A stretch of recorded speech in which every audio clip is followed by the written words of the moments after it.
De vi skal møte nå, de ble startet av folka i Askeladden, og allerede på kort tid har de rukket å etablere seg som en utfordrer til den etablerte fastlegetjenesten. Bli med på legetime hos Dr. Drop-In.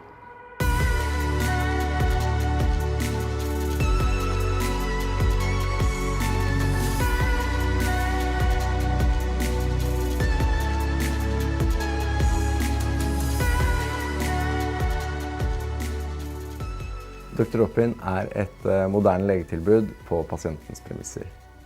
Vi gir pasientene våre de fleste legetjenester du kan forvente å få hos fastlegen eller på en legevakt, til en fast lav pris og med stor grad av tilgjengelighet, lange åpningstider. I tillegg vi tilgjengelig både fysisk og i det digitale rom via video. Nå skal vi snakke litt penger. Hvordan gikk dere fram overfor investorene i starten? I første gang så hentet vi noe mer penger fra Askeladden, og så gikk jeg inn selv, og nå rett før jul så gikk vi en litt større runde med eksterne investorer. Hvordan startet samarbeidet mellom dere? Martin inviterte meg på en kaffe for ca. 2 år siden i nederst Hegdehaugsveien her, hvor de hadde en idé til et klinikkonsept og trengte en medgründer og daglig leder. Og jeg satt som fastlege og kjente på pasientenes behov. Og i løpet av en uke så hadde jeg sagt opp jobben og var med for å gründe og få Dr. Drop-In i gang. Hvem dere egentlig? Hvem Askeladden Ja. Nei, Askeladden, vi et selskap som starter selskaper. Og vi gjør det innenfor tjenestenæringen, underholdning og mat. Og vi startet jo som et selskap som egentlig var litt sånn åpne etter at vi hadde vært med på Cutters helt fra starten. Og så tenkte jeg, kanskje vi kan gjøre noe av det samme i andre bransjer. Tenke litt likt, gjøre det enklere, billigere, bedre for forbrukeren. Og så har man etter hvert forstått at i de 3 industriene jeg nå nevnte det enorme store muligheter. Og som sagt da, så leter vi etter bransjer å gå inn i som treffer på en del kriterier som vi på jakt etter. Når man har funnet det, så finner man en rett person til å være leder for selskapet, og så lanserer man et konsept som svarer på de utfordringene denne bransjen har sammen.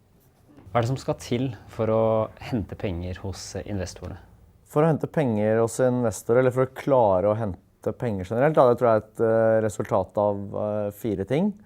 Og det ene hvor bra selskapet ditt altså hvor bra det løser et eller annet problem, hvor bra team og så videre. Og så det hvor mange mennesker du evner å komme i kontakt med, hvor flink du å formidle budskapet ditt til de, og hvor mye penger de folka har, på en måte. Men det aller viktigste, det at selskapet bra. At det et selskap som kommer til å klare å tjene penger. Fordi alle på en måte, gode, bra selskaper, de klarer å hente penger. Og hvis selskapet veldig dårlig, og du veldig god på de 3 andre tingene, så klarer man sikkert å hente penger da også. Men så starte med en god forretningsmodell og et bra team, så har man kommet veldig langt. Hvis man ikke får napp ved første forsøk, da, og man går ut og skal hente penger, som vi sier, hvordan veien videre da? Gjør man om på hvordan man selger det inn og sånne ting, eller bare prøver man en annen? Nei, hvis man ikke får napp på absolutt den aller første investoren, så ville jeg bare gått videre et par runder til. Men du må være veldig tydelig på at du ønsker ærlig feedback. Fordi verdens enkleste jobb å si ja, det fin presentasjon, men det ikke noe for oss. Takk for at du var her og pitcha. Og så går du videre. Og så har du ikke lært noen ting av det, annet enn den magefølelsen du får å være i rommet. Så det å spørre om feedback ekstremt viktig, og det å tørre å få feedback som kanskje kan resultere i at du må scrappe hele businessen. Hvordan forbereder man seg på et sånt møte da? Man jo litt nervøs sikkert når man går inn. Så det å øve seg på å være konkret og levere en klar beskjed om dette det vi driver med, og dette det vi skal gjøre fremover. Og dette det vi trenger hjelp til. Det tror jeg et godt tips. Det tror jeg. Og det litt klisjé, men å fortelle om ting som om du skulle fortelle det til bestemoren din, det ofte en veldig fin måte å tenke på det på. Fordi fra innsiden av selskapet så man veldig godt kjent med alle detaljene. Og det ikke noe problem for oss å lange ut i det vide og det brede om hvordan Dr. Drop-In fungerer. Hva med andre finansieringskilder?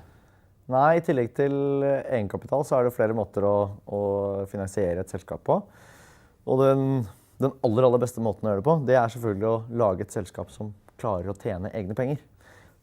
Og så det selvfølgelig, hvis man evner å få til det, så bankfinansiering også en fantastisk måte å gjøre det på, som for eksempel vi har gjort med Nordea, hvor vi har da lånt penger både til Cutters, Dr. Drop-in og Squeeze, og håper å kunne gjøre det til en del andre selskaper fremover også. Så gitt at det kan ha en riktig rentenivå, som da vi har fått med Nordea, så det veldig, veldig bra. Ikke alle gründerideer blir lønnsomme virksomheter. For å komme dit så trenger du kunnskap, kapital og gode samarbeidspartnere. Mange de opplever jo at en investor kun representerer tilgang på penger og vanner ut de som eier. Men sånn trenger det imidlertid ikke å være. Hos investorer så bor det også kunnskap og nettverk som du som gründer avhengig av for å lykkes. Det kan jo nettopp være det som skal til for at du får realisert ideen din og får din første kunde. Den kapitalen som du henter i første runde kan påvirke hvilken kapital du evner å tiltrekke deg i neste runde, samtidig som det påvirker verdsettelsen av selskapet. Det derfor svært viktig å tenke nøye gjennom hvilke type investorer du ønsker å ha med deg på reisen. Men hvem så den ideelle investoren?